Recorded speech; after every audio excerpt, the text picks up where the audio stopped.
Yes, here to talk about water, and specifically, I was asked to talk about DCP. Talk a little bit about what that means to Pinal County at a higher level, and talk about the basin study that we're working on here. So I'd like to say that it's a little bit complicated. It's a little bit chaotic right now, but it's not a crisis.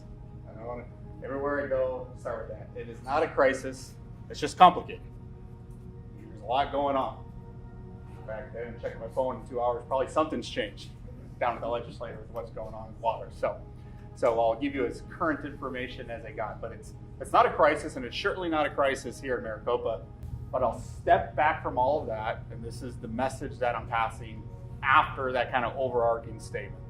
And the message is, sometimes a good crisis is needed to cause change.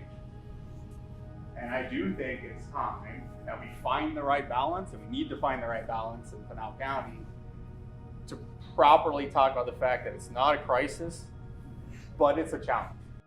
I serve on the Pinal County Water Augmentation Authority, which consists of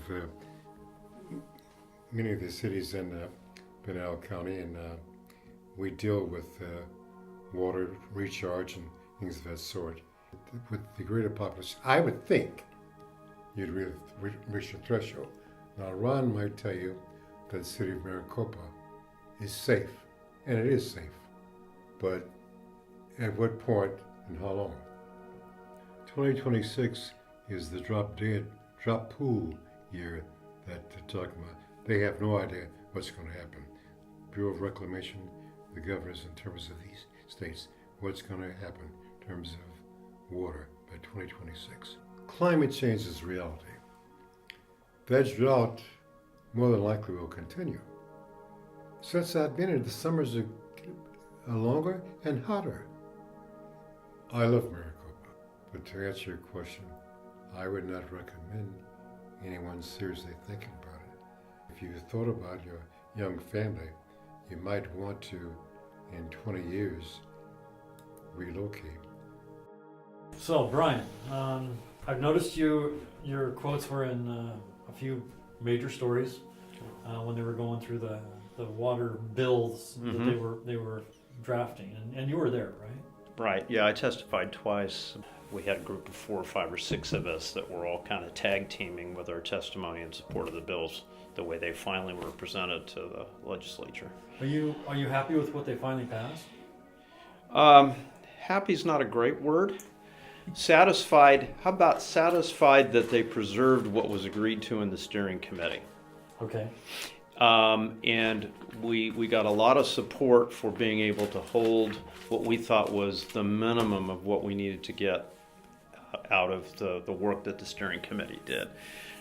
Yeah, what happens is right now I think it's without DCP, they passed guidelines back in 2007 that would have Arizona losing 320,000 acre feet if Lake Mead got below 1075.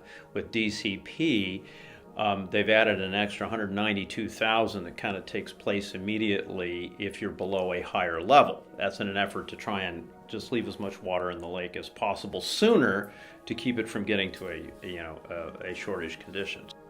What we're looking at now is if we have a shortage in 2020 with the 512,000 acre foot reduction, that would wipe out all of the 300,000 acre feet.